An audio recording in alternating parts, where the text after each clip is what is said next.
હાલો વિદ્યાર્થી મિત્રો, તમારું સ્વાગત છે આજના વિડીયોમાં ગુજરાત રાજ્ય પોલીસ આવાસ નિગમ લિમિટેડમાં એક મહત્વની ભરતીની નોટિફિકેશન આવી ગઈ છે।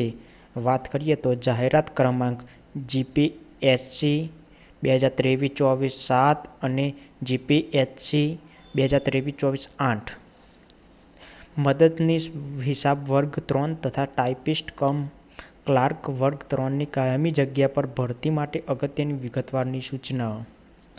ગુજરાત રાજ્ય પોલીસ આવાસ નિગમ લિમિટેડ માટે મદદનીશ હિસાબની કુલ 1 તથા ટાઇપિસ્ટ કમ ક્લાર્કની કુલ 3 જગ્યા પર સીધી ભરતીથી ઉમેદવારોની પસંદ કરવા માટે આ જાહેરાત પ્રસિદ્ધ કરેલ છે, તેમજ ફક્ત ઓનલાઈન અરજી મંગાવવામાં આવે છે।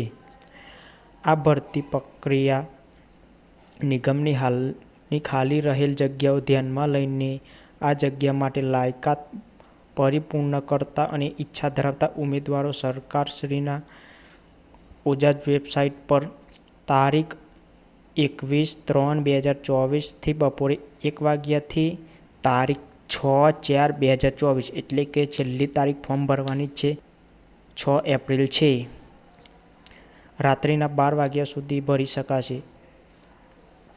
ઓનલાઈન જઈ ગુજરાત રાજ્ય પોલીસ આવાસ નિગમ લિમિટેડ જાહેરાતના પેજ પર જઈ ઓનલાઈન અરજી કરવાની રહેશે। ઉમેદવારે ઓનલાઈન અરજી કરતા પહેલા માહિતી અને સૂચનાઓ વેબસાઇટ પરથી પૂરી કાળજીપૂર્વક વાંચી લેવાની રહેશે। ઉમેદવારોએ ઓનલાઈન અરજી કન્ફર્મ થયા પછી તે પ્રિન્ટ કાઢી પોતાની પાસે રાખવાની રહેશે અને જ્યારે મંગાવવામાં આવે ત્યારે રજૂ કરવાની રહેશે। હાલ કોઈપણ ઉમેદવારોએ કચેરીમાં ટપાલથી કે રૂબરૂ અરજીપત્રકો મોકલવાના રહેશે નહીં। ઉમેદવારો ખાસ નોંધ લેવી, અરજી ઓનલાઈન જ કરવાની રહેશે।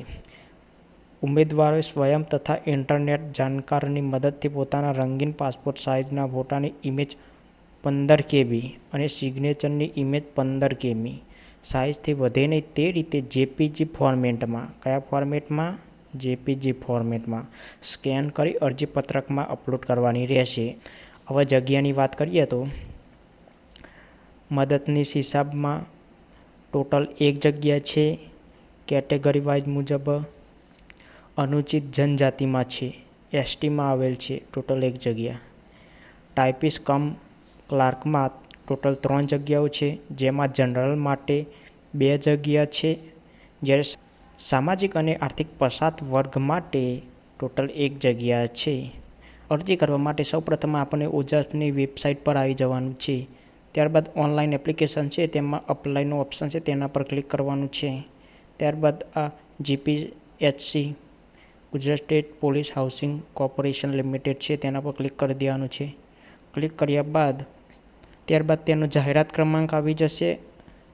આસિસ્ટન્ટ એકાઉન્ટ ટાઇપિસ્ટ કમ ક્લાર્ક તેની ફી તે આવી જશે અને અપ્લાયનો ઓપ્શન છે અને ડિટેલ જોવી, શૈક્ષણિક લાયકાત શું છે, ફીના ધોરણ શું છે તે બધું તમે ચેક કરી લેજો। એકવાર ડિટેલ ઉપર ક્લિક કરશો એટલે સારી ડિટેલ ખુલી જશે, તેની શું લાયકાત છે, શું ઉંમર મર્યાદા છે, બધું તમે ડિટેલ વાંચી લેજો એકવાર। વિડીયો ગમ્યો હોય તો લાઇક, શેર અને સબસ્ક્રાઈબ કરવાનું ભૂલતા નહીં।